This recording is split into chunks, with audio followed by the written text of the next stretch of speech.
Show me your glory. 에스겔서 10장이죠. 성전을 떠나는 하나님의 영광이라고 하는 제목으로 에스겔서 10장 1절에서 22절까지 말씀 함께 나누기 원합니다. 우리가 이쯤에서 에스겔서의 구조를 조금 살펴봤으면 좋겠어요. 처음부터 에스겔서 구조를 살펴보면 이제 너무 딱딱해지고 서론이 너무 길어지기 때문에 좀 미루었었는데 벌써 9장까지 마쳤고 10장으로 넘어가려고 하는 이런 시점이 있기 때문에 한번 에스겔서 전체 구조를 짚어보면은 이 전까지 했던 것을 이해하고 또 이후로 되는 내용들을 이해하는 데 좀 도움이 될 거예요. 에스겔서의 구조는 7중 구조로 돼 있어요. 7중 구조라는 건 뭐냐면 7가지의 큰 테마로 이렇게 나눠져 있다는 겁니다. 그런데 7개의 구조 중 한 구조마다 또 7개의 소단락으로 구분이 되어 있는 거예요. 그래서 전체를 봐도 7개의 단락으로 구성되어 있고 그 한 단락씩을 봐도 7개의 구조로 구성이 되어 있는 이런 것이 이제 에스겔서의 구조인 겁니다. 그래서 에스겔서의 구조를 얘기할 때 에스겔서 7중 구조 이렇게 부르는 거예요. 그래서 첫 번째 1장부터 7장까지는 에스겔을 소명하는 장면과 첫 번째 심판의 메시지를 주고 있어요. 그리고 두 번째는 에스겔에게 두 번째 환상을 보여주면서 두 번째 심판의 메시지가 임합니다. 그것이 8장에서부터 13장까지 이어지죠. 그 다음 세 번째 심판의 메시지가 14장부터 19장까지, 네 번째 심판의 메시지가 20장부터 24장까지, 주병국 심판의 메시지가 25장에서 32절까지 이렇게 이어지는 거예요. 그래서 1장에서부터 32장까지는 모두 심판의 메시지가 주어지고 있는 거예요. 6번 단락과 7번 단락에서는 이제 회복의 메시지가 주어지고 있는 겁니다. 임박한 심판과 회복, 이것이 33장부터 39장까지, 새 성전과 새 땅의 환상, 이것이 40장부터 48장까지 주어지고 있는 거예요. 우리가 살펴봤던 1장에서부터 7장까지 여기에 나타나는 구조 역시 7중 구조로 되어 있다는 거예요. 7가지의 단락으로 우리가 나눌 수가 있는 거죠. 소명과 첫 번째 심판의 메시지가 1장에서부터 7장까지 주어지고 있는데 이것을 분해를 해보면 첫 번째 이제 환상이 주어지고 있는데 이 환상 가운데 에스겔에게 권능을 주시는 하나님이 그려져 있습니다.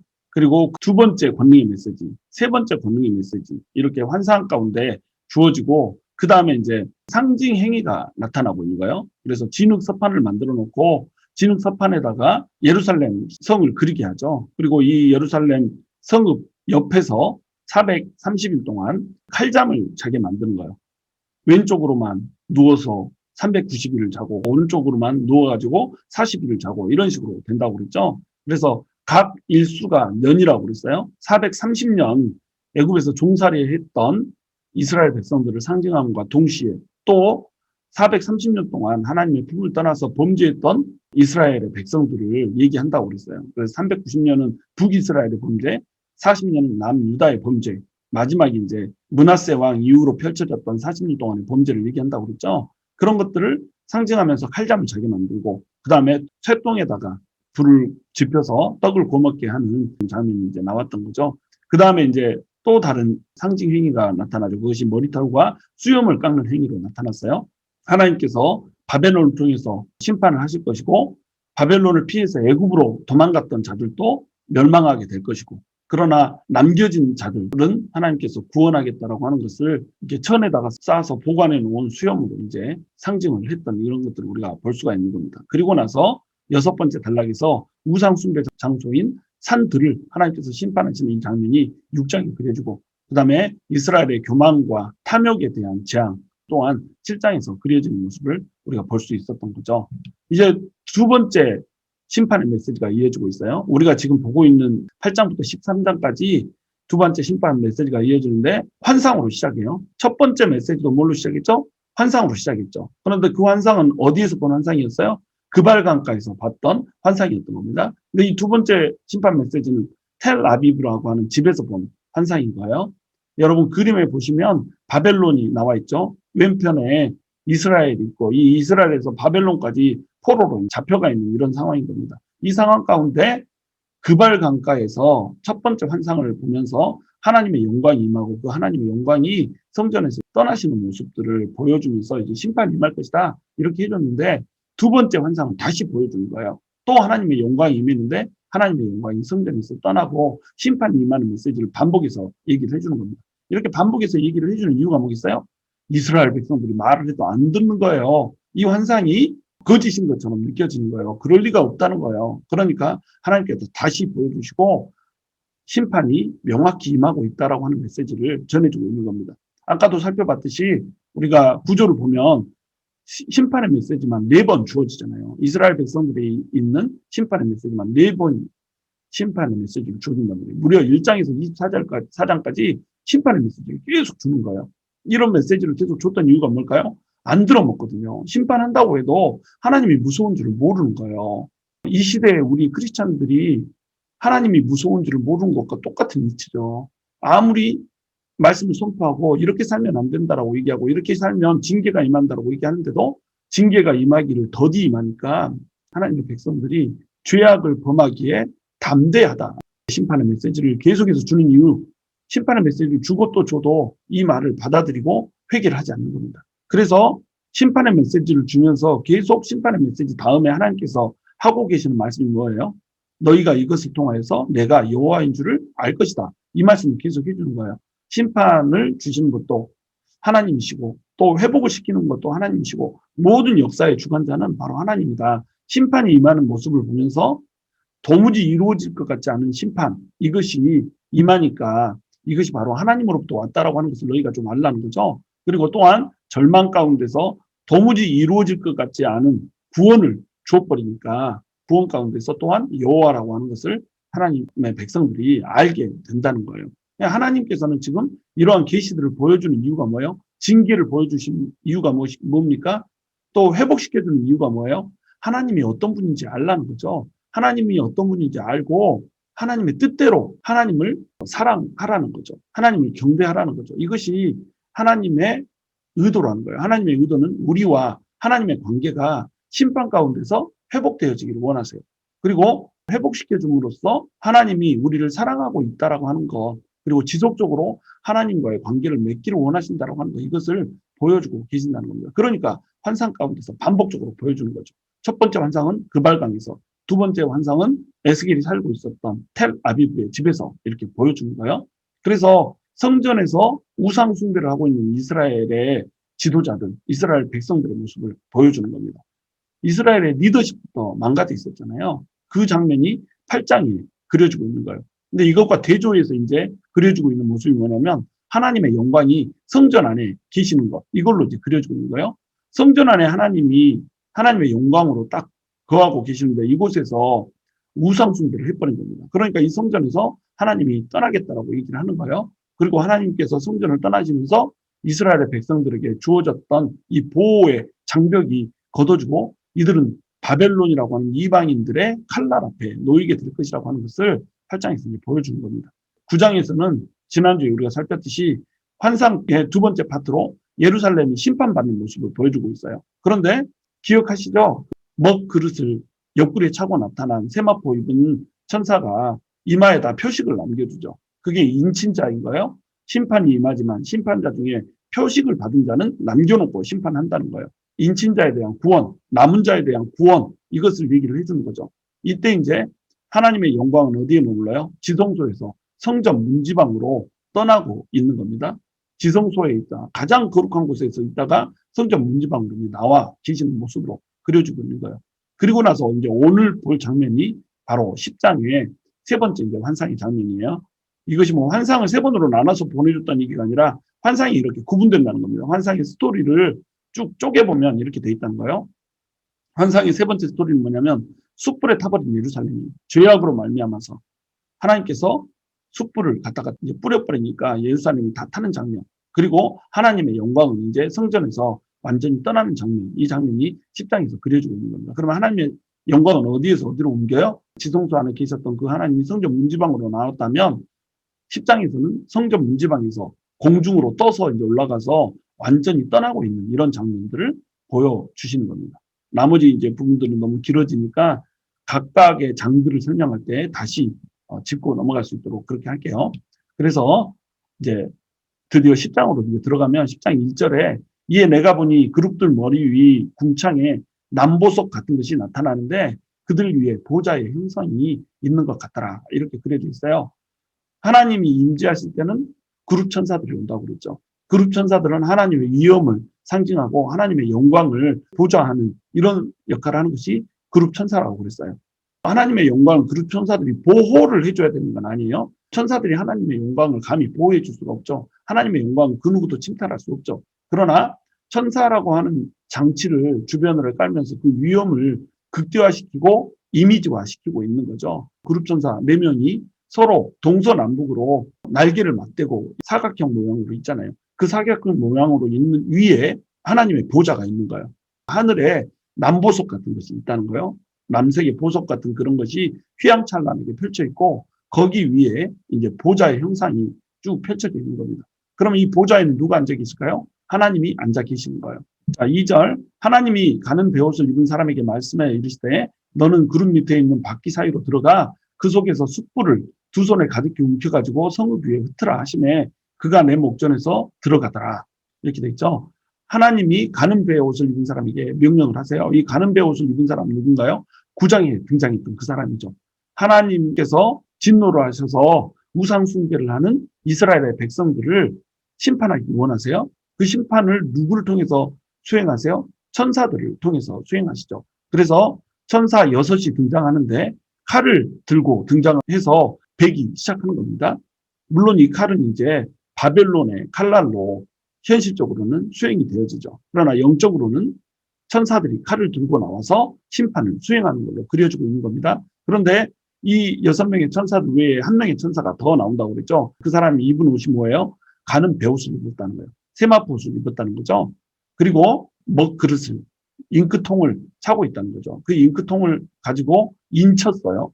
하나님의 품을 떠나서 범죄하는 자들, 우상 숭배하는 자들, 이런 자들에게 같이 합류하지 않고 예루살렘이 그렇게 하나님을 떠나는 모습을 보면서 안타까워하며 슬퍼하며 울었던 사람들의 이마에 표시를 남겨줬던 그 사람, 그것이 바로 가는 베옷을 입은 사람인 겁니다. 그 가는 베옷을 입은 사람은 구원받을 자들을 표시했던 사람이죠. 그런데 이 사람이 이제는 심판도 수행하고 있어요. 구름 밑에 있는 바퀴 사이로 들어가서 숯불을 두 손에 가득히 움켜가지고 예루살렘 성읍에다 이 숯불을 흩으라는 거예요. 자, 그룹 밑에 있는 바퀴는 뭐예요? 그룹이 4명의 천사가, 그룹 천사가 날개를 맞대고 사격을 이루고 있다고 그랬죠. 근데 그 그룹 천사 각각의 옆에는 바퀴가 놓여 있는 겁니다. 이 바퀴는 안에 또 하나의 수백 바퀴가 들어있는 이런 모습으로 생겨 있는 바퀴죠. 그래서 그 바퀴가 계속해서 이 천사들과 같이 움직이는 이 모습이 1장에서 그려져 있는 것을 보았어요. 10장에 이제 이 그룹 천사가 다시 등장을 하고 있는 거죠. 환상 가운데. 근데 그룹 밑에 바퀴 사이에 숯불이 있다라고 그래요. 이 숯불은 의미하는 게 뭘까요? 바로 하나님의 소멸하는 불을 의미하는 거예요. 숯불을 이러면 하나님의 심판의 불을 의미하는 겁니다. 물론 소멸하는 불이기 때문에 이사야서 6장 같은 경우에는 이 숯불이 이사야의 입술에 부정함을 지져주는 그런 숯불로 임하기도 하죠. 그러나 숯불은 보통 하나님의 소멸하는 불로 표현이 되어집니다. 그래서 불의와 죄악에 대한 하나님의 진노와 심판의 도구로서 이 숯불이 나타나고 있는 거예요. 그래서 이 숯불이 성읍에 뿌려졌다. 이 말은 뭐예요? 이제 하나님의 진노와 심판이 불의하고 죄악을 범한 예루살렘의 성읍에 흩어져서 이제 너희는 심판을 받게 될 것이다. 라고 하는 것을 얘기를 해주고 있는 거예요. 에스겔이 보고 있는 바로 눈앞에서 세마포 옷을 입은 천사가 그룹 천사 밑으로 가서 바퀴 밑에서 이제 숯불을 가지고 나오는 장면이 그려지고 있는 겁니다. 이 바퀴가 상징하는 건 뭐라고 그랬어요? 생명의 바퀴, 역사의 바퀴라고 그랬죠. 이 생명의 바퀴, 역사의 바퀴를 하나님께서 전부 주장하시고 굴려가고 계신다는 거예요. 3절, 그 사람이 들어갈 때에 그룹들은 성전 오른쪽에 서 있고 구름은 안뜰에 가득하며 여호와의 영광이 그룹에서 올라와 성전 문지방에 이르니 구름이 성전에 가득하여 여호와의 영화로운 광채가 뜰에 가득하였고 그룹들의 날개 소리는 바깥 뜰까지 들리는데 전능하신 하나님이 말씀하시는 음성 같더라.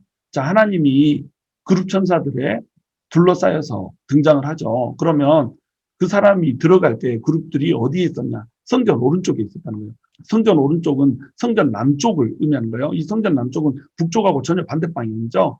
북쪽은 질투의 우상이 세워졌던 그런 곳이라고 합니다. 장소가 하나님의 질투를 유발하는 우상을 세워놓고 우상 숭배를 했던 곳이 북쪽 문이잖아요. 제단 북쪽에서 이런 일들이 펼쳐졌던 거예요. 죄악이 펼쳐지는 이곳에서 하나님은 멀리 떨어지고 싶은 거죠. 그래서 성전 남쪽에 그룹 천사들이 임하고 있는 이런 모습을 보여주고 있는 거예요. 그런데 하나님의 영광은 그룹에서부터 쭉 올라오는 거예요.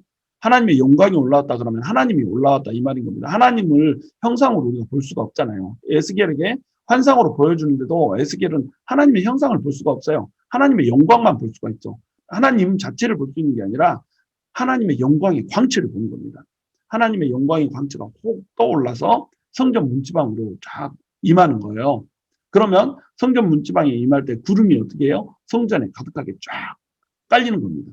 자, 하나님의 임재가 있다라고 하는 이 외적인 현상이 구름이라고 하는 걸로 드러나요. 왜냐하면 구름이 하늘에 떠 있는 거잖아요. 하늘을 상징하는 거고 하늘의 높은 곳에 있는 분이 왔다라고 하는 것을 상징하는 거예요. 두 번째로 하나님의 영광을 적당히 가려줘야 되는 거죠. 하나님의 영광을 가려주지 않으면 죄인인 인간이 감히 그 광채 앞에 설 수가 없기 때문에 구름으로 쭉 가려주면서 나타나는 거예요. 그래서 하늘에 계신 하나님의 영광이 지금 성전에 임하고 있다 이것을 나타내줄 때는 구름으로 이제 표현하는 겁니다.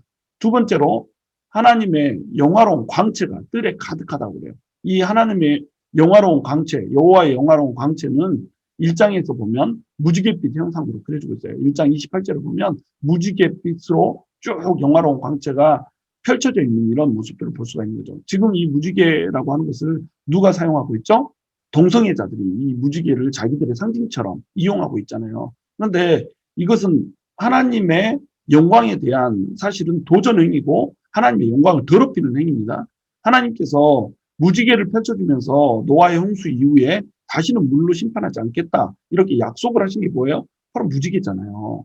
그런데 이 무지개를 동성애의 상징으로 이용해버려요. 하나님의 영광이 딱 펼쳐질 때 무지갯빛 형상으로 영롱하게 펼쳐져요. 그런데 이것이 그 더럽고 추악한 하나님의 순리를 벗어버린 동성애의 상징으로 이것이 이용돼 버린다는 거예요. 이건 뭐죠? 하나님의 영광을 낚아채버리는 겁니다. 하나님의 영광을 자기들의 상징으로 이용해버리고 하나님의 영광을 모욕해버리는 거예요.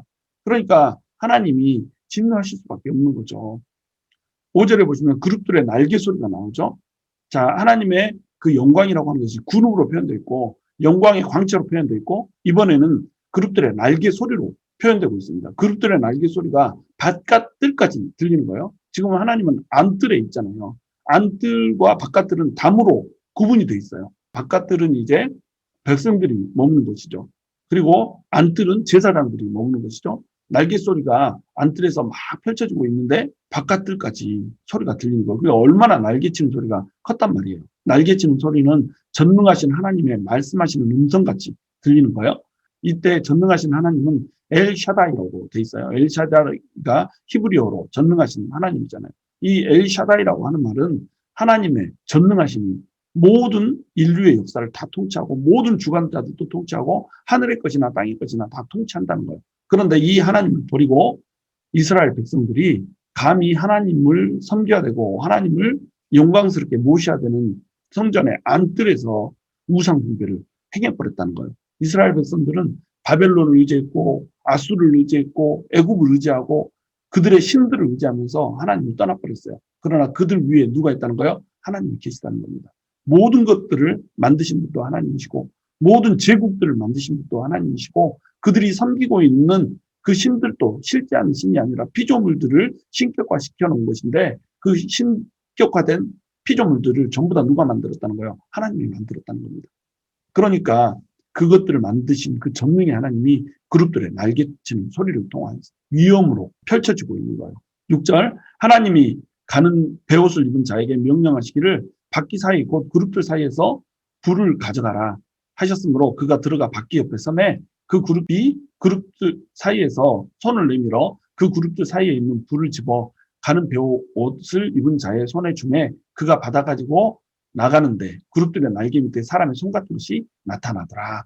가는 베옷을 입은 자에게 명령했어요. 불꽃 가지고 가라. 그랬더니 바퀴 옆에 서니까 그 앞에 선 그룹이 불을 내집어서 베옷을 입은 자에게 쥐어준 겁니다. 그러니까 이 사람이 이제 갖고 나가서 예루살렘 성읍 전체에 흩뿌릴 준비를 하고 있는 거죠. 9절 내가 보니 그룹들 곁에 4바퀴가 있는데 이 그룹 곁에도 한 바퀴가 있고 저 그룹 곁에도 한 바퀴가 있으며 그 바퀴 모양은 황옥 같으며 그 모양은 넷이 꽃 같은데 마치 바퀴 안에 바퀴가 있는 것 같으며 이렇게 돼 있죠.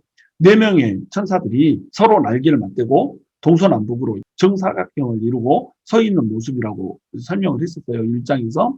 그런데 그들 옆에 바퀴들이 하나씩 다 그림에서 보시듯이 천사들이 이렇게 사각형을 이루고 서 있고 그들 옆에 각각의 바퀴들이 놓여 있죠.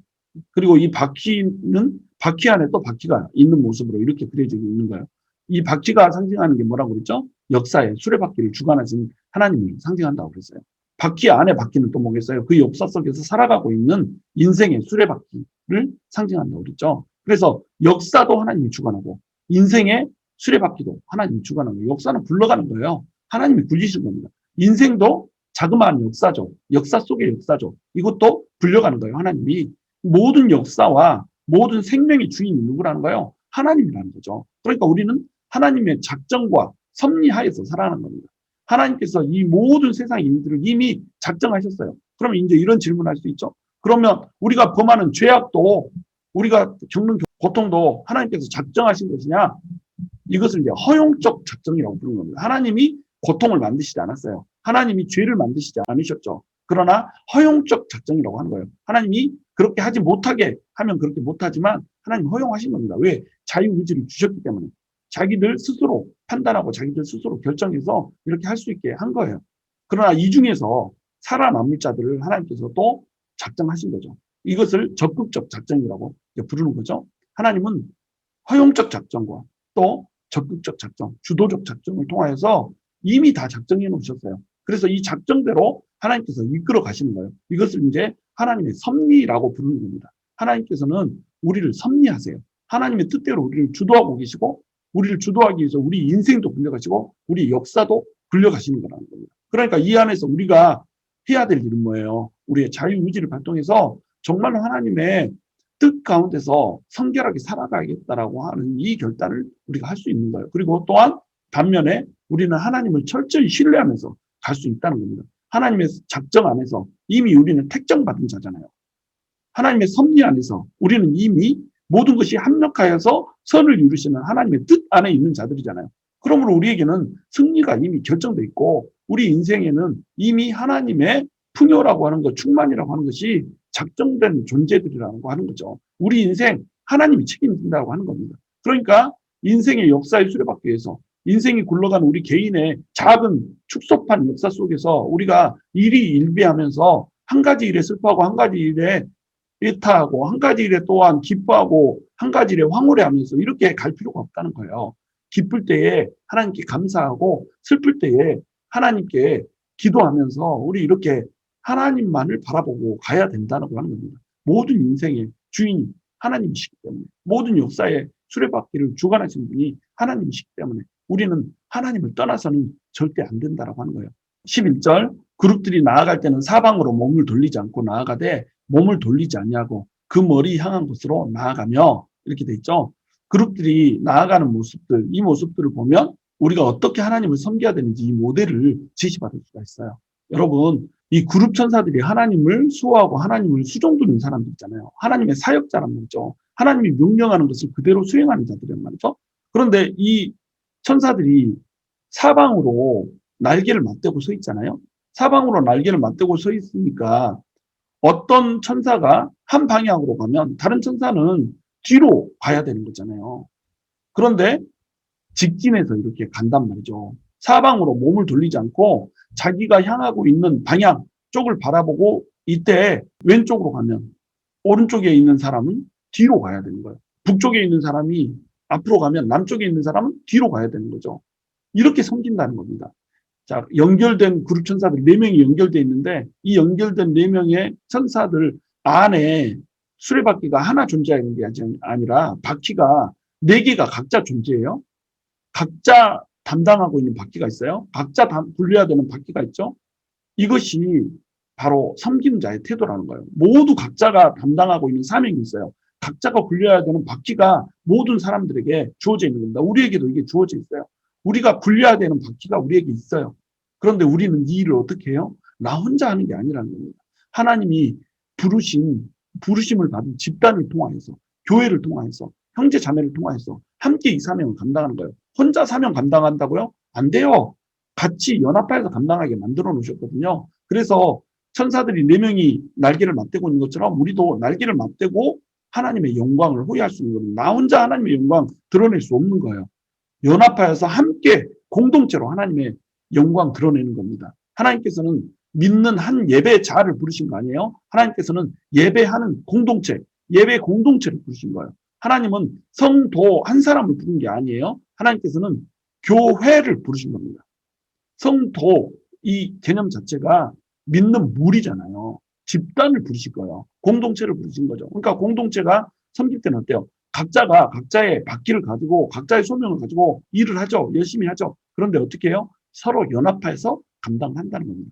그래서 한 방향을 향해서 쭉 가는 거예요. 한 방향을 향해서 갈 때 뒤돌아서 있는 사람은 뒷걸음질 쳐서 가야 되는 거예요. 내가 바라보고 있는 방향과 다르더라도 가야 되는 겁니다. 그런데 이 한 방향은 어떤 곳이에요? 머리 향한 곳이라는 거예요. 주님의 뜻이 있는 곳이라는 겁니다. 교회의 머리는 누구시죠?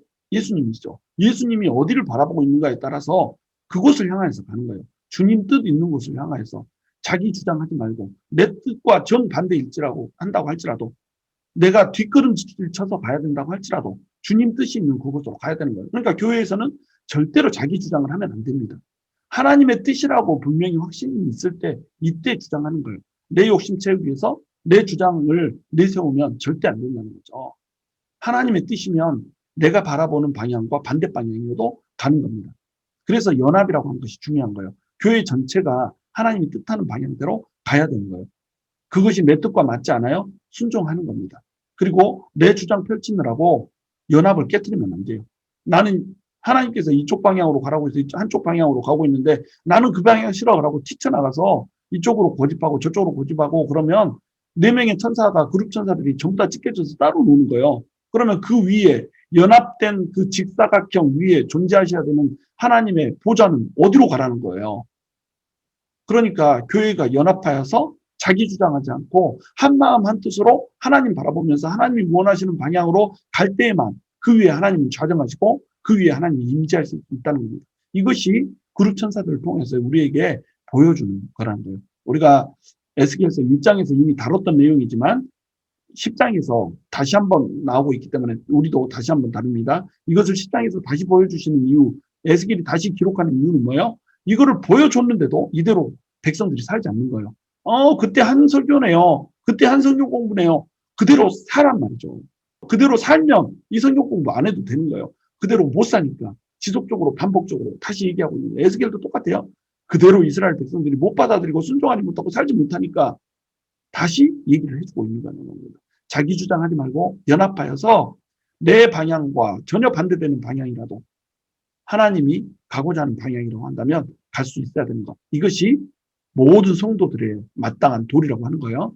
12절 보시면 그 온몸과 등과 손과 날개와 바퀴 그 4그룹의 바퀴의 둘레에 다 눈이 가득하더라. 내가 들으니 그 바퀴들을 도는 것이라 부르며 천사들의 온 몸에 등에 손과 날개 그리고 천사들 밑에 있는 바퀴까지 전부 눈이 달려있는 거예요.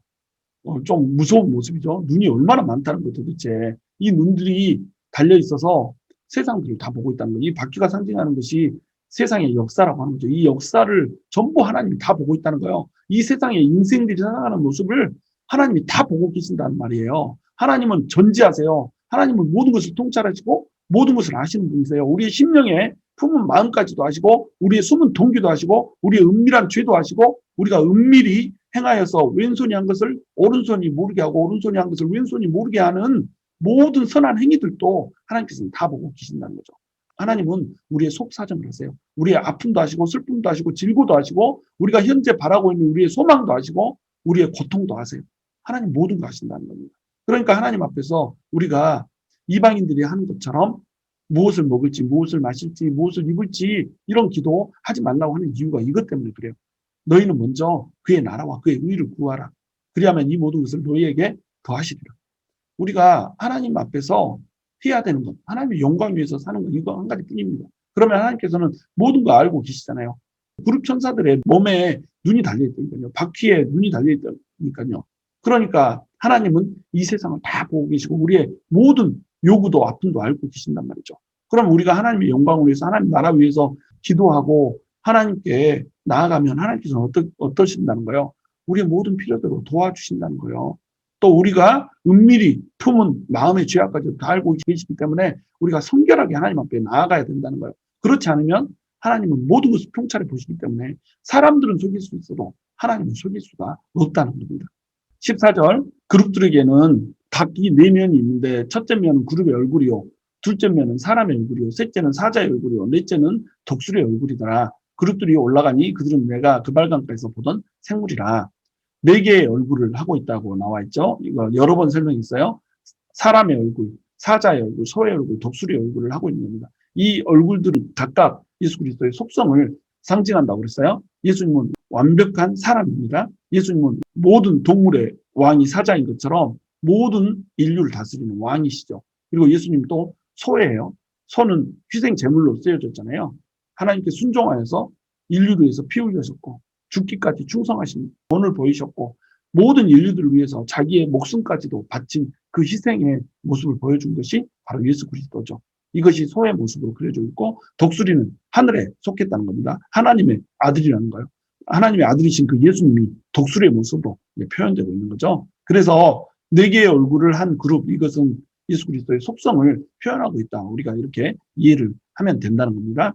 그런데 여기 보시면 첫째 면은 그룹의 얼굴이요 이렇게 돼 있죠. 이건 이제 그룹 앞에다가 그라고 하는 말을 붙여줬어야 됐어요. 왜냐하면 하 그룹 이렇게 돼 있거든요. 하는 정관사 더예요, 더. 그래서 불을 건네준 그룹, 소의 얼굴을 한 그 그룹 천사가 아마도 에스겔에게 불을 건네줬던 것 같아요. 그러니까 이제 첫째 면은 그 그룹의 얼굴이요 이렇게 이제 표현을 해놓은 거죠. 근데 그룹들이 올라가니 그룹들이 올라갔다라고 돼 있어요. 그룹들이 올라간 이유는 뭘까요? 하나님이 올라간 겁니다.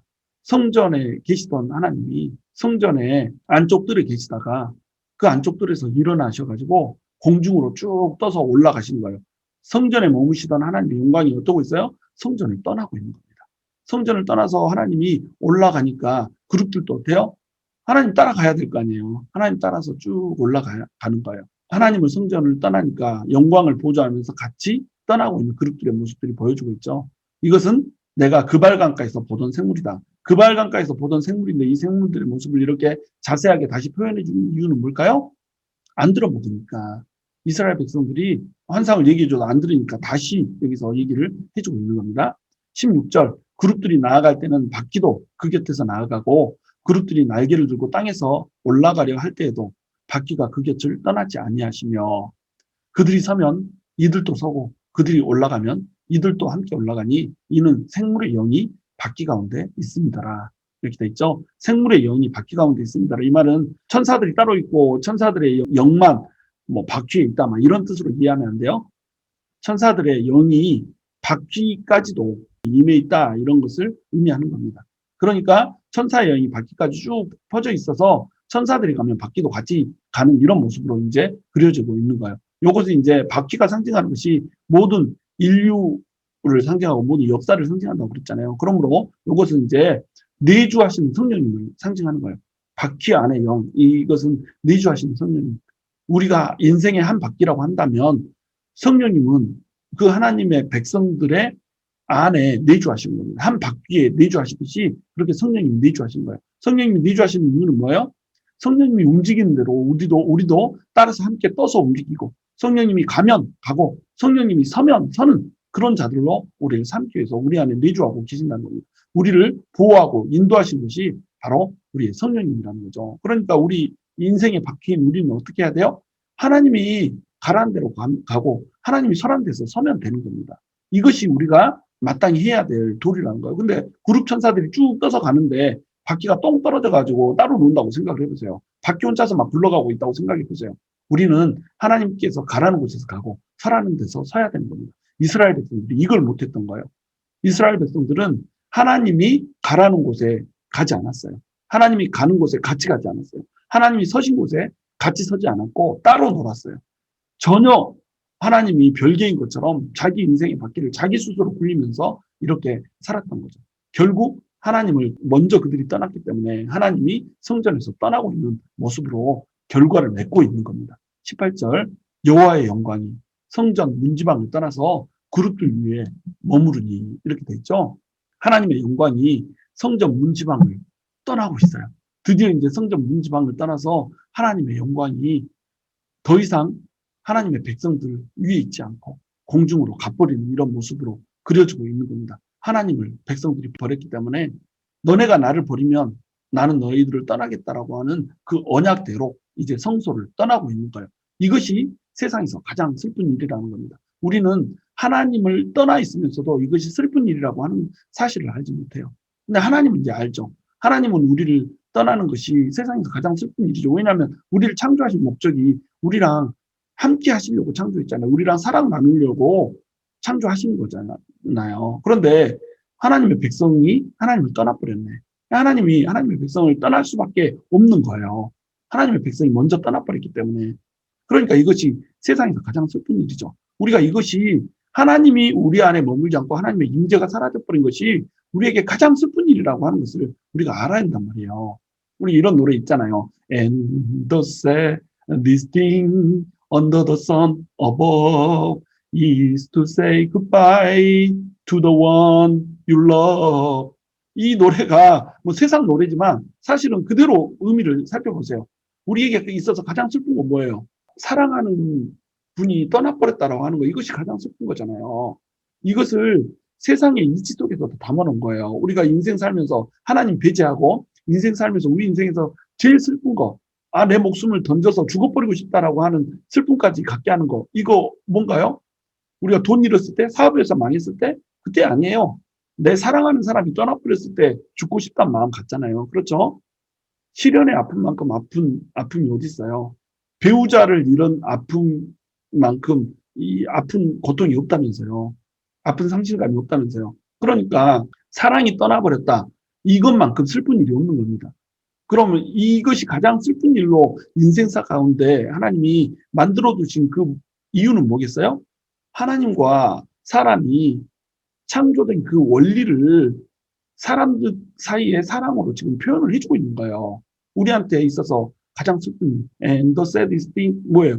is to say goodbye to the one you love. 당신이 사랑하고 있는 사람에게 아디오스 하는 것이 제일 슬픈 일이란 말이에요. 우리는 하나님이 우리를 아디오스 하고 떠나버리는 이것을 가장 슬픈 일로 받아들일 수 있어야 한단 말이에요. 우리가 이 세상 가운데 고난이 있고 아픔이 있고 또 질고가 있고 이렇다고 할지라도 이것이 우리의 이 슬픔이 돼서는 안 돼요. 우리의 슬픔은 뭐예요? 하나님이 우리 안에 없다라고 하는 것, 이것 때문에 우리가 슬퍼야 된다는 거예요. 이가봇, 하나님의 영광이 떠나버린 것, 이것 때문에 우리가 슬퍼야 된단 말이에요. 여러분, 우리 안에 하나님의 영광이 머물지 않는 걸로 인해서 슬퍼하십니까? 하나님의 영광이 우리 안에서 가득 채우지 못하고 있는 것 때문에 슬퍼하십니까? 이것이 가장 슬픈 일이어야 된다는 거예요. 하나님의 영광이 떠나면서 이제 이스라엘 백성들에게는 풍요와 번영이라고 하는 것이 사라지고 영광이 사라지고 공분과 비참이 임하게 될 거예요. 하나님이 영광이 하나님의 백성에 같이 있을 때만 하나님의 백성도 영광스러워질 수 있는 거예요. 하나님의 영광이 떠났으므로 공분과 비참이 이제 이스라엘 백성들에게 임하게 될 거라고 하는 거예요. 19절, 그룹들이 날개를 들고 내 눈앞에 땅에서 올라가는데 그들이 나갈 때에 바퀴도 그 곁에서 함께 하더라. 그들이 여호와의 전으로 들어가는 동문에 머물고 이스라엘 하나님의 영광이 그 위에 덮였더라. 지금 내 눈앞에서 그룹들이 날개를 들고 땅에서부터 쫙 올라가요. 자, 에스겔이 이 모습을 보고 있다고 생각해 보세요.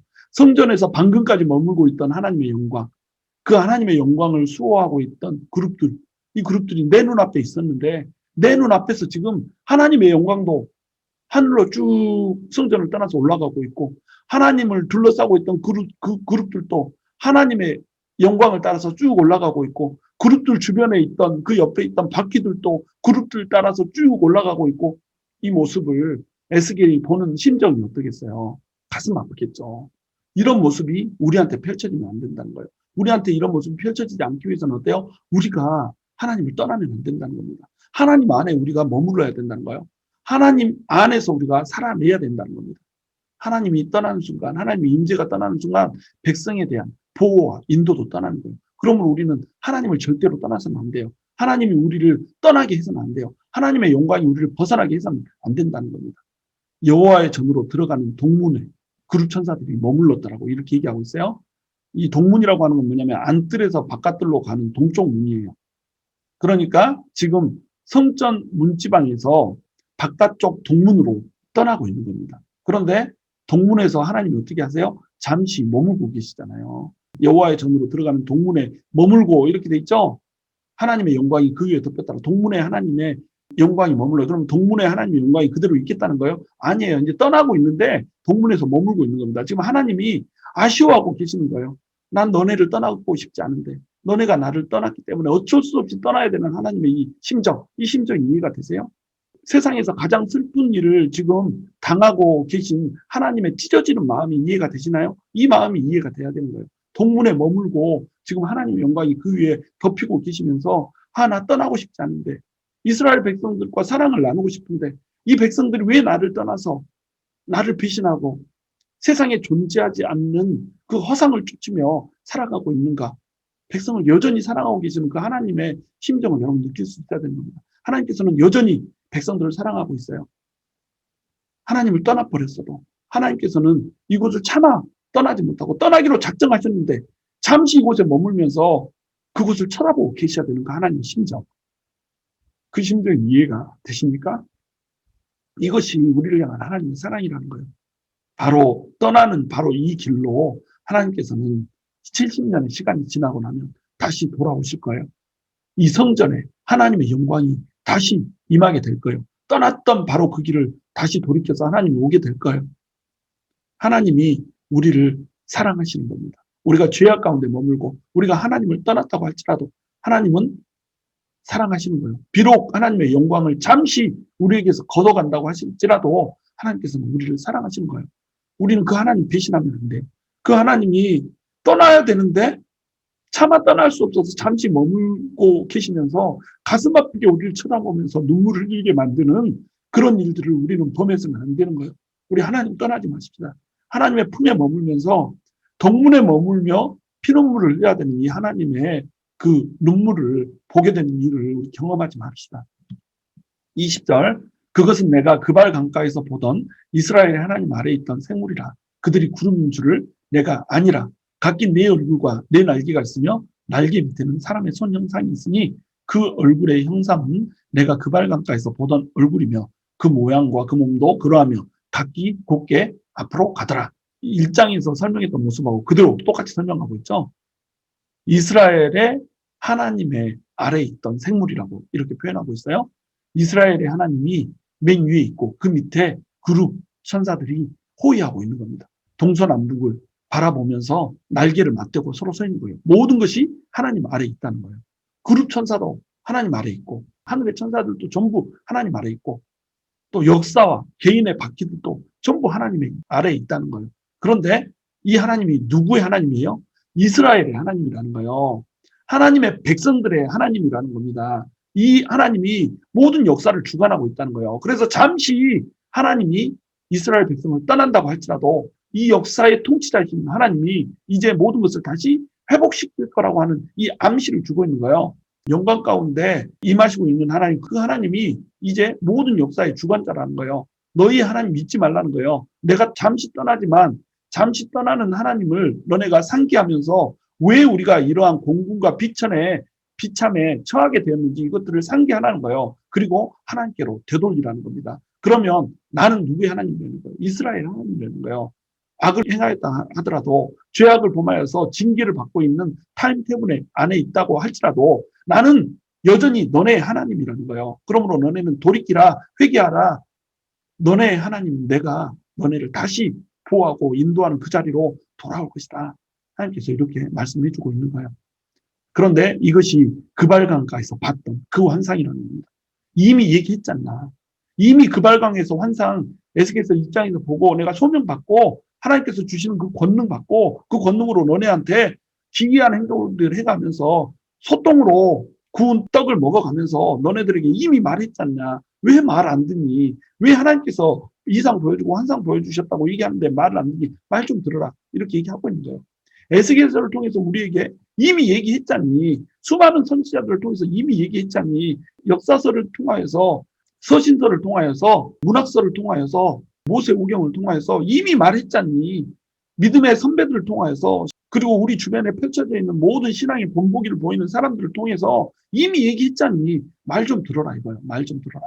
왜 말을 듣고 있잖니. 이러니까 반복해서 지금 8장에서 보여준 환상을 다시 얘기를 하고 있는 겁니다. 그런데 이 천사들이 어떻게 하고 있어요? 각기 곧게 앞으로 가더라. 앞으로만 가는 거예요. 앞으로 가는 천사들. 이 천사들이 지금 백성들에게 모델을 제시하고 있는 겁니다. 그룹 천사들처럼 하나님 섬기라는 거예요. 이스라엘 백성들은 어떻게 했어요? 하나님의 백성이라고 하면서 곧게 가지 않았어요. 삐뚤게 갔어요. 여기저기 자기가 원하는 대로 과일집자로 갔어요. 그러다가 하나님 놓쳐버리고 그러다가 하나님이 떠나게 되는 이런 상황을 만들어버렸어요. 그들이 똑바로 가지 않고 굽게 갔기 때문에 곧게 가지 않고 다른 길로 가서 하나님을 떠나버렸기 때문에 하나님도 그들을 떠나야 하는 이런 상황이 돼버린 거죠. 그런데 그룹 천사들은 어쩌냐 이거죠. 환상 가운데 두 번이나 보여주고 있는 그룹 천사들은 어쩌냔 말이에요. 곧게 가고 있단 말이에요. 앞으로 가고 있다는 거예요. 하나님이 원하시는 대로, 하나님이 바라보는 방향대로 가고 있다는 거예요. 그 방향대로 가라는 거죠. 너네도 이 그룹 천사의 모델을 따라서 곧게 좀 가라는 거죠. 하나님이 이끄시는 대로 순종하면서 곧게 좀 가면 안 되겠니? 똑바로 좀 가면 안 되겠니? 하나님 놓치지 않고 하나님이 가는 대로 가고 하나님이 서는 데서 서며 하나님의 말씀을 날마다 묵상하며 하나님 앞에 날마다 기도하며 하나님이 살라는 대로 성결하고 순결하게 세상과 구별되어서 성별되어서 좀 살면 안 되겠니? 이렇게 얘기하고 있는 겁니다. 여러분 우리는 곧게 가야 돼요. 하나님의 뜻대로 가야 돼요. 그래야 하나님의 영광이 떠나지 않습니다. 그 하나님의 영광이 우리 가운데 머물면서 우리를 사랑하시고 함께 교제하기 원하시고 연합하기 원하시는 그 하나님을 우리가 떠나서는 안 되는 거예요. 그러면 하나님의 영광도 우리 가운데 머무는 겁니다. 그러나 우리가 하나님을 떠나면 하나님의 영광도 우리에게서 떠나버리는 거예요. 둥 공중으로 떠서 하나님의 영광도 그룹 천사도 우리를 돌보고 있던 모든 인생의 바퀴를 돌보던 그 눈도 하나님께서는 보호의 손길을 거두시고 떠나버린다는 겁니다. 저와 여러분이 에스겔이 보여준 그대로 천사들을 통해서 우리에게 보여준 그 섬김의 모델대로 정말로 하나님 앞에서 하나님이 가라면 가고 하나님이 서라면 서면서 하나님의 뜻에 순종하여서 이끄는 대로 곧게 성별되게 순결하게 정결하게 가는 하나님의 거룩한 사랑의 대상자가 될 수 있게 되기를 주님의 이름으로 축원합니다.